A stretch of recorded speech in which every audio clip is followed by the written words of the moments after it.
Hello everyone, myself doctor Ashish Shrivastava और आज मैं आपसे डिस्कस करूंगा जेनेटिक्स की डीपीपी नंबर 22 और जेनेटिक्स की डीपीपी नंबर 22 भी मेंडेलियन डिसऑर्डर पर ही बेस्ड है। यानी कि आपको एक बार फिर से मैं कुछ बहुत ज्यादा इंपॉर्टेंट और नए क्वेश्चंस प्रैक्टिस कराने वाला हूं। आपको इन सभी क्वेश्चंस को बहुत केयरफुली रीड करना है और आपको आपके राइट आंसर को मुझे कमेंट बॉक्स पर लिखकर जरूर बताना है। तो पहला क्वेश्चन है, which of the following is an x link recessive trait with locus in XQ28 and related with factor 8। तो अगर आपको ये नहीं पता है कि XQ28 का मीनिंग क्या है तो भी आप इस क्वेश्चन को सॉल्व कर सकते हैं। वैसे मैं आपको इसका मीनिंग बता देता हूं। आपसे क्वेश्चन में यह पूछा जा रहा है कि इनमें से यानी कि जो ऑप्शंस दिए गए हैं उनमें से ऐसी कौन सी डिसीज है जो एक चीज तो एक्स लिंक रेसेसिव डिसीज है एंड सेकेंड चीज की उस डिसीज का जो जीन होगा वो एक्स क्रोमोसोम की क्यू आर्म पर 28 नंबर सेगमेंट पर प्रेजेंट होगा एंड वो रिलेटेड होगा जीन फैक्टर 8 से। तो अगर आपको केवल दो चीजें पता हैं कि एक्स लिंक रेसेसिव डिसीज है एंड वो डिसीज जो भी है उसका रिलेशन फैक्टर 8 से है यानी कि ब्लड क्लॉटिंग फैक्टर 8 से है, तो हम आसानी से इस क्वेश्चन का आंसर दे सकते हैं। तो हम सभी जानते हैं कि ऐसी कौन सी एक्स लिंक रेसेसिव डिसीज है जो फैक्टर 8 से रिलेटेड है, यानी कि जिस डिसीज में फैक्टर 8 या blood clotting factor 8 human body में सिंथेसाइज नहीं हो सकता। तो आपका आंसर होगा हीमोफीलिया ए। तो बहुत सिंपल क्वेश्चन था। इस क्वेश्चन का राइट आंसर है ऑप्शन ए यानी कि हीमोफीलिया ए। तो हम सभी जानते हैं हीमोफीलिया ए फैक्टर 8 के मिसिंग होने की वजह से ह्यूमन में कॉज होती है। हीमोफीलिया बी के केसेस में जो ह्यूमन अफेक्टेड इंडिविजुअल होगा वो फैक्टर 9 को सिंथेसाइज नहीं कर पाएगा और हीमोफीलिया बी को ही हम क्रिसमस डिसीज के नाम से जानते हैं क्योंकि सबसे पहले इस डिसीज को आइडेंटिफाई किया गया था स्टीफन क्रिसमस नाम के एक इंडिविजुअल में। तो यहां पर आप समझ सकते हैं इस क्वेश्चन का राइट आंसर ऑप्शन ए क्यों होगा।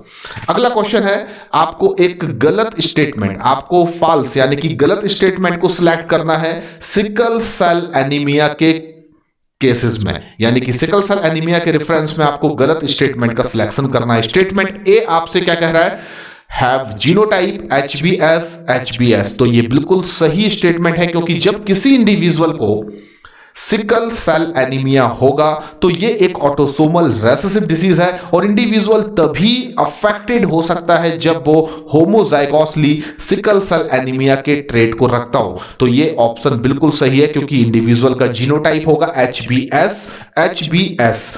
सेकेंड ऑप्शन यहां पर बी जो है वो बता रहा है कि हैव जीनोटाइप HBA। तो मैं आपको बताना चाहता हूं कि बीटा ग्लोबिन चैन को सिंथेसाइज करने वाला या एक्सप्रेस करने वाला जो जीन है, नॉर्मल जीन है, उसको हम HBA के नाम से जानते हैं। अगर किसी इंडिविजुअल का जीनोटाइप HBA होगा यानी कि वो नॉर्मल इंडिविजुअल होगा, उसके पास सिकल सेल एनीमिया का कोई भी ट्रेट नहीं होगा यानी कि वो बिल्कुल नॉर्मल होगा। तो ये स्टेटमेंट यहां पर सिकल सेल एनीमिया के रेफरेंस में गलत हो जाता है।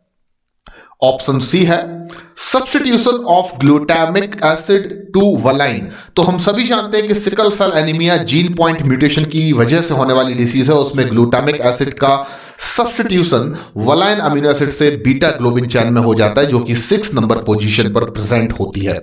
एंड ऑप्शन डी है हैव सिकल शेप्ड RBCs। तो ये भी हम सभी जानते हैं the very important phenotype of an individual in the case of sickle cell anaemia की उसकी जो बॉडी में RBCs होगी उसका shape biconcave disc shaped ना होकर सिकल शेप्ड होगा। तो ये स्टेटमेंट और ये स्टेटमेंट दोनों यहां पर बिल्कुल सही है यानी कि इस क्वेश्चन का जो राइट आंसर होगा वो ऑप्शन बी होना चाहिए।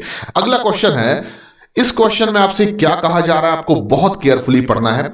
क्वेश्चन के अकॉर्डिंगली कलर ब्लाइंड मैन है यानी कि एक मेल है जो कलर ब्लाइंड है जिसकी शादी एक लड़की से हो रही है जिस लड़की के पापा यानी कि फादर डेफिनेटली कलर ब्लाइंड थे लेकिन उसकी मम्मी यानी कि पापा की वाइफ नॉर्मल जीनोटाइप रखती थी फॉर द कलर विजन। तो मैं कह सकता हूं इसमें जो एक मेल है वो कलर ब्लाइंड है। तो मैं मेल का जीनोटाइप बना लेता हूं XCY, एंड इसकी शादी एक ऐसी लड़की से हो रही है जिसके फादर कलर ब्लाइंड थे, लेकिन उनकी वाइफ यानी कि फादर की वाइफ यानी कि फीमेल पेरेंट की मदर कह सकता हूं, वो नॉर्मल कलर विजन के लिए जीनोटाइप रखती थी, यानी नॉर्मल XX क्रोमोसोम। तो ऑब्वियसली अब यहां पर ऐसे पेरेंट से प्रोड्यूस होने वाली जो ऑफस्प्रिंग होगी, डॉटर होगी, उसका जीनोटाइप क्या होना चाहिए? तो मैं कहूंगा उसका जीनोटाइप हेट्रोजाइगस यानी कि वो कैरियर होना चाहिए फॉर द कलर ब्लाइंडनेस। तो देखिए अब हमारे क्वेश्चन में ये मेल पेरेंट बन गया और ये फीमेल पेरेंट बन गई। अब आपको क्या बताना है कि इनकी जो प्रोजेनीज होंगी, इनके जो ऑफस्प्रिंग्स होंगे, उनके रिगार्डिंग इनमें से जो ऑप्शंस दिए गए हैं, कौन सा ऑप्शन है जो बिल्कुल सही है? तो पहला ऑप्शन है all the childrens would be colour blind. तो सभी चिल्ड्रंस कलर ब्लाइंड नहीं हो सकते हैं, क्योंकि मैं आपको बता दूं कि अगर इन दोनों पेरेंट के बीच में हम क्रॉस कराते हैं तो आपको ऐसी कंडीशन में 50% ऐसे सन मिल सकते हैं जो कि कलर ब्लाइंड होंगे, एंड आपको 50% ऐसे सन या मेल ऑफस्प्रिंग्स मिलेंगे जो कि नॉर्मल विजन रखते होंगे। इसी तरह आपको 50% ऐसी डॉटर्स मिल सकती हैं जो कि कलर ब्लाइंड होंगी, जो कि कैरियर होंगी, एंड 50% आपको ऐसी डॉटर्स मिल सकती हैं जो कि कलर ब्लाइंड होंगी। तो मैंने यहां पर आपको क्या बता दिया कि आपको यहां पर 100% प्रोजेनीज ऐसे नहीं मिल सकते जो कलर ब्लाइंड हो, क्योंकि आपको अप्रोक्सीमेट 50% सन कलर ब्लाइंड मिलेंगे और 50% डॉटर कलर ब्लाइंड मिलेंगी, जबकि आपको जो सन की पॉपुलेशन है उसका 50% नॉर्मल सन भी मिलने वाले हैं और जो डॉटर की पॉपुलेशन है उसमें 50% कैरियर डॉटर्स भी मिलने वाली है। तो पहला ऑप्शन यहां पर क्या हो जाता है? गलत।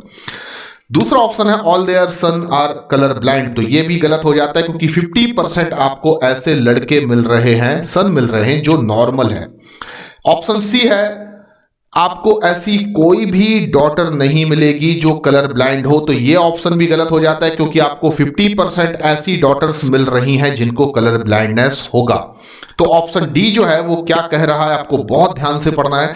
हाफ यानी कि आधे 50% सन जो होंगे और 50% जो डॉटर्स होंगी वो कलर ब्लाइंड होंगी। तो डेफिनेटली यहां पर आप देख सकते हैं 50% सन जो होंगे वो कलर ब्लाइंड होंगे और 50% जो डॉटर्स होंगी वो कलर ब्लाइंड होंगी, यानी सन की पॉपुलेशन में से हाफ सन और डॉटर्स की पॉपुलेशन में से हाफ डॉटर जो है वो कलर ब्लाइंड होंगी, यानी कि ऑप्शन डी जो है वो यहां पर करेक्ट आंसर है इस क्वेश्चन का। तो इस क्वेश्चन का राइट आंसर होगा ऑप्शन डी। नेक्स्ट क्वेश्चन है represented below is the inheritance pattern of a certain type of trait in human. तो आपको यहां पर एक डायग्राम दिया जा रहा है जिसमें एक इनहेरिटेंस पैटर्न बताया जा रहा है ह्यूमन में किसी ट्रेट का। Which one of the following condition could be an example of this pattern. 4 options आपको दिए जा रहे हैं, आपको बताना है कि इस तरीके के इनहेरिटेंस पैटर्न से रिलेटेड इनमें से कौन सी डिसीज हो सकती है। तो आप ध्यान से सबसे पहले इस इनहेरिटेंस पैटर्न को रिकॉग्नाइज करेंगे। इसमें बताया जा रहा है कि कोई ट्रेट है जो इनहेरिटेड हो सकता है केवल और केवल फादर से सन में, और वो ऐसी कंडीशन भी बताई जा रही है जो, देखिए आप ध्यान से इस पैटर्न को स्टडी करेंगे। इसमें आपको बताया जा रहा है कि फीमेल मदर से सन में ट्रेट का इनहेरिटेंस हो रहा है और मेल यानी कि फादर से डॉटर में ट्रेट का इनहेरिटेंस हो रहा है, यानी कि फादर से सन में ट्रेट का इनहेरिटेंस नहीं हो रहा है।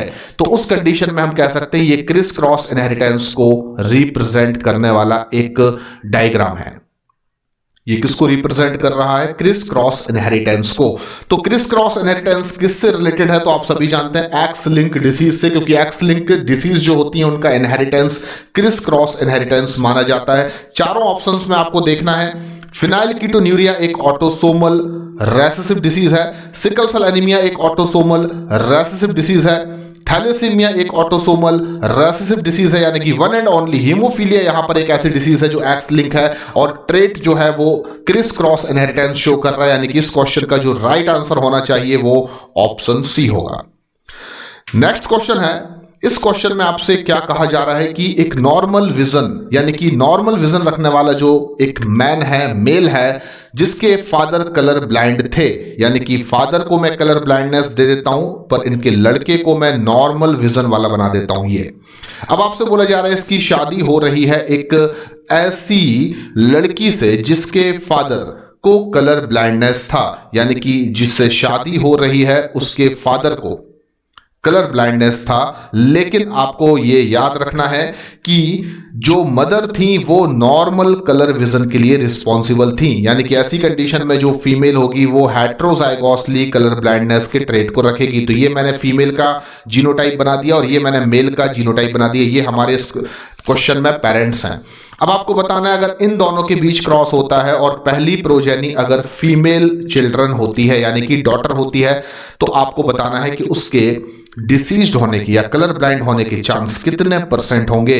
तो सिंपल सी बात है, फादर हमेशा अपनी डॉटर को एक्स क्रोमोसोम ही दे सकता है, यानी कि फादर से आने वाला जो एक्स क्रोमोसोम डॉटर को मिलेगा वो नॉर्मल एक्स क्रोमोसोम होगा जो कलर ब्लाइंडनेस के ट्रेट को नहीं रखेगा। लेकिन मदर 50% डॉटर को ऐसा एक्स क्रोमोसोम दे सकती हैं जो कलर ब्लाइंडनेस के ट्रेट को रखेगा, पर 50% डॉटर्स को ऐसा एक्स क्रोमोसोम भी गैमीट्स के थ्रू दे सकती हैं जो नॉर्मल विजन के लिए रिस्पॉन्सिबल होगा। तो मैं कह सकता हूं कि ऐसे पेरेंट्स से जो डॉटर्स प्रोड्यूस होंगी वो 50% कैरियर होंगी और 50% नॉर्मल विजन को रखेंगी, पर 0% एक भी ऐसी डॉटर नहीं होगी जो कलर ब्लाइंड होगी। तो सिंपल है, अगर पहली प्रोजेनी डॉटर होती है तो वो बिल्कुल भी प्रोबेबिलिटी या चांस नहीं रखेगी कि वो कलर ब्लाइंड हो, यानी कि इस क्वेश्चन का जो राइट आंसर है दैट इज ऑप्शन बी। तो ऑप्शन बी जो है वो इस क्वेश्चन का राइट आंसर है। आई होप आपने सभी क्वेश्चंस को बहुत केयरफुली सुना होगा, समझा होगा और इसके राइट आंसर को कमेंट बॉक्स पर लिखकर मुझे जरूर बताया होगा। अगले लेक्चर में मैं आपसे डिस्कस करूंगा आगे आने वाले कुछ और बहुत इंपॉर्टेंट टॉपिक्स के बारे में। तब तक के लिए थैंक यू वेरी मच, धन्यवाद।